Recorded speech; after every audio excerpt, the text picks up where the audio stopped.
Bonjour et bienvenue dans un nouveau numéro de Patsy fait des interviews avec aujourd'hui en invité Jean-Luc Romero-Michel. Bonjour Jean-Luc. Bonjour. Ravi de te recevoir. Merci. On m'a donné l'autorisation de le tutoyer, je précise, je ne me permettrai pas.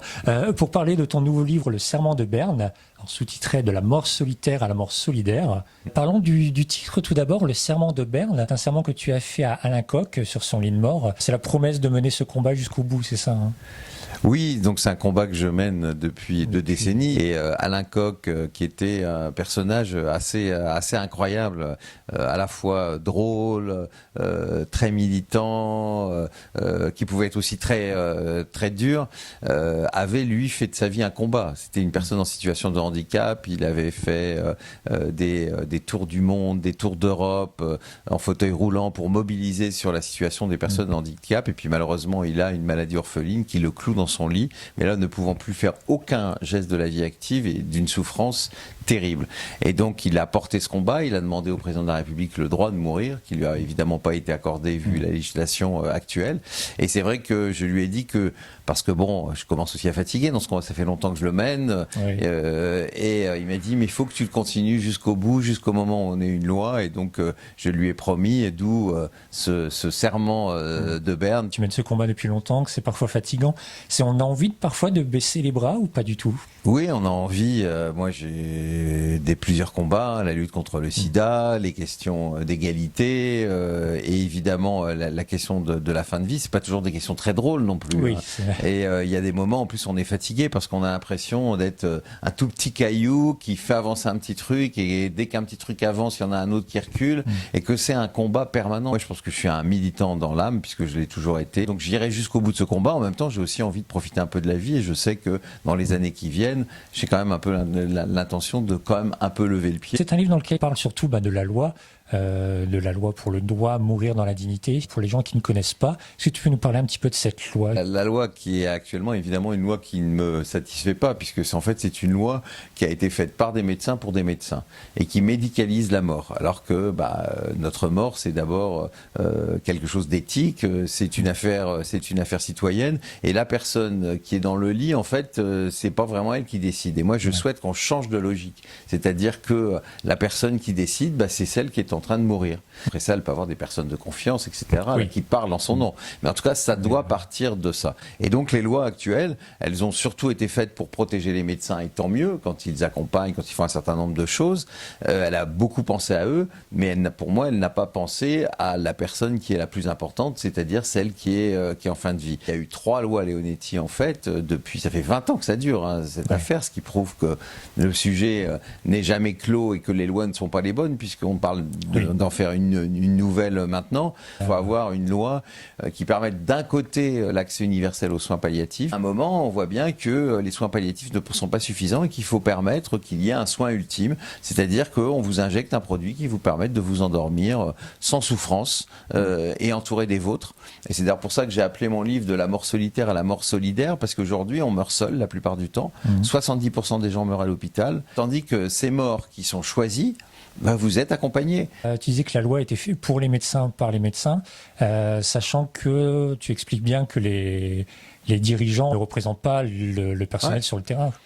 C'est ça le paradoxe, c'est-à-dire qu'on entend beaucoup de gens dans les médias qui sont ces grands professeurs de médecine, membres de l'Académie de médecine, qui souvent n'ont plus exercé depuis 20 ans ou 30 ans d'ailleurs, et qui viennent asséner leur vérité qu'ils ont le droit d'avoir pour eux. Parce que moi je respecte tout à fait un médecin qui est opposé. Ils ont le droit, donc ils sont respectés. Ce qui moi me gêne beaucoup, c'est que ces médecins, et on le voit notamment avec la Société française des soins palliatifs, viennent nous dire, nous on est contre, bien donc toute la société ne doit pas l'avoir, mais qui sont-ils pour ça? Vous savez, on est quand même dans une république laïque, et il n'y a pas un principe supérieur qui vous oblige à vivre le plus longtemps possible, et notamment dans la souffrance. Il vient de parler d'envie, rappelons-le, c'est la loi, c'est pour que les gens puissent avoir le choix, c'est pas pour obliger tout le monde à y avoir recours. Il faut bien rappeler ça aux opposants. Les opposants, ils ont le droit de l'être pour eux, mais en quoi, ou des religieux, puisqu'on voit qu'évidemment les religieux, et avec le président actuel, ont beaucoup d'importance, ils sont contre. Certains prônent même la souffrance comme rédemptrice, qu'ils le pensent. Mais honnêtement, chacun a droit. La laïcité, c'est aussi reconnaître les religions. Oui, mais ce n'est pas les religions qui s'imposent. Voilà. Et c'est pas elles qui imposent la loi. Et aujourd'hui, on a l'impression que tous ces opposants, ils veulent imposer leurs principes religieux ou leurs principes éthiques à toute une société. Alors que là, et tu l'as très, très bien dit, c'est une loi qui donne un droit. Oui. Un droit nouveau, et donc ce n'est pas une obligation pour qui que ce soit. L'avortement n'est une obligation pour qui que ce soit. Quand on a fait le mariage pour tous, c'était pas pour que tout le monde devienne homosexuel, c'était pour donner un droit à toutes celles et tous ceux qui s'aimaient, et parce que l'amour hétérosexuel et l'amour homosexuel sont les mêmes, et qu'il n'y avait pas de raison que seuls les hétérosexuels avaient le droit de se marier, mais ça ne demandait pas aux hétérosexuels de devenir homosexuels, et on ne demande pas aux femmes, parce qu'elles ont ce droit, vous avez ce droit, vous devez vous faire avorter. Non, bien sûr, c'est un droit. C'est juste un droit. Faut savoir quand même, tous ces gens qui ont quand même des maladies très très graves, eh bien, savoir qu'ils pourront être aidés par la société, ça les rassure. Parce que beaucoup, sachant qu'ils ne vont pas être aidés comme ils le souhaitent, se suicident. Et se suicident prématurément. Et puis vous savez, en France, c'est violemment. Puisque la moitié des suicides, c'est par pendaison, c'est se tirer une balle dans la tête, c'est se jeter dans le vide pour beaucoup de femmes. Ceux qui ont les médicaments, les moyens de mourir sans souffrance, c'est à peine 15% des morts. Des suicides. Donc on voit très bien que cette loi, au-delà du fait qu'elle peut donner une issue dans des situations très difficiles, elle rassure les gens, et donc elle permet de mieux vivre sa maladie, de mieux vieillir, voilà, et d'être serein face à ce qui est cette issue qui nous attend toutes et tous. Les opposants parlent parfois aussi de dérive, alors que 90% des Français sont pour cette loi et sont pour. Donc la dérive, c'est pas vraiment ce qui fait peur. Mais de toute façon, c'est qu'il n'y a pas de dérive dans les pays qui ont légalisé. Nous, autour de nous, on a les Pays-Bas, la Belgique, le Luxembourg, la Suisse qui a le suicide assisté, même l'Italie qui, par son tribunal constitutionnel, a le suicide assisté, l'Espagne, le Portugal, l'Autriche, etc.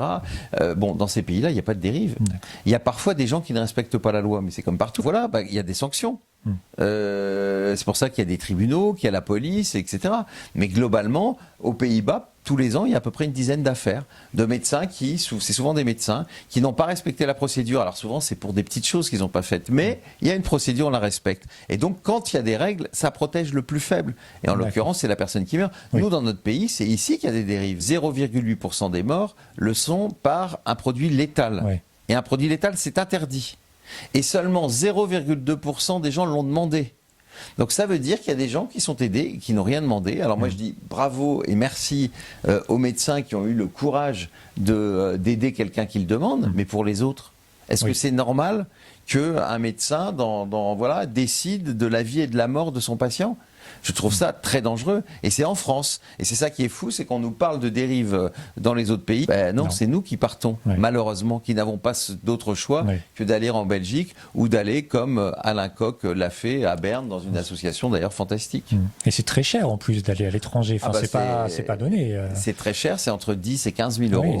Tout le monde n'a pas cet argent-là, c'est d'une injustice incroyable. Alors tant mieux pour ceux qui peuvent. Alors, en Belgique, c'est pas pareil parce que là, il faut passer à l'hôpital, mais il faut quand même dépenser. Si vous restez deux nuits d'hôpital, c'est quand même du 4-5 000 euros, plus le voyage, plus enfin bref. Donc il y a quelque part à la fois une injustice, et puis fuir son pays tel un paria pour mourir, c'est quand même aberrant dans un pays qui se dit quand même le pays des droits de l'homme, et on vient de fêter le 75e anniversaire de la Déclaration universelle des droits de l'homme. C'est quand même un peu triste. Il y a aussi beaucoup de personnalités engagées dans ce combat, vous n'êtes pas le seul. On évoquait Françoise Hardy. Il y a une très jolie préface de Lynn Renaud, très, très touchante, qui nous dit qu'on lui souhaite de vivre encore longtemps tant qu'elle peut. On l'aime beaucoup, mais qui dit qu'elle aimerait pouvoir y avoir recours si besoin. C'est toi qui lui as demandé, je sais que tu as mis avec elle, c'est toi qui lui as demandé, ou c'est elle qui s'est proposée de faire la préface? Non, je lui ai demandé parce que je lui ai dit que j'allais sortir un livre, et j'allais être trop respectueuse pour me dire attends, je vais te faire une préface. Je lui ai demandé, et j'ai été très très heureux qu'elle accepte immédiatement. Je l'ai connue quand elle lançait les artistes contre le sida, Ouais. les ancêtres du SIDAction et de tout ça, où elle a été la première. Donc on a beaucoup milité dans la lutte contre le sida ensemble, et ça est devenu son deuxième combat qu'elle porte avec une grande force. Et elle a fait, tu l'as dit, une magnifique préface et un vrai qui est un vrai engagement. Cet engagement, elle le porte, il est important pour elle, et c'est important parce que Lynn Renaud, c'est quand même une personnalité beaucoup aimée par les Français. Oui, Lynn Renaud, si vous regardez cette vidéo, je vous aime beaucoup. J'avais très très envie de parler de ce livre avec toi et de ce sujet très fort. Voilà, j'espère que vous aurez aimé cette interview, aimé les réponses de Jean-Luc surtout. Voilà, n'hésitez pas à lire Le Serment de Berne. Voilà, c'est sorti chez l'Archipel Édition. Je l'ai pas dit au début. Voilà, Jean-Luc Romero-Michel, Le Serment de Berne, de la mort solitaire à la mort solidaire. Merci encore d'être venu jusqu'à moi, Jean-Luc, pour répondre à ces questions. Et puis, bon, au plaisir pour un prochain livre. Voilà, pour le 14e. Voilà. Avec grand plaisir.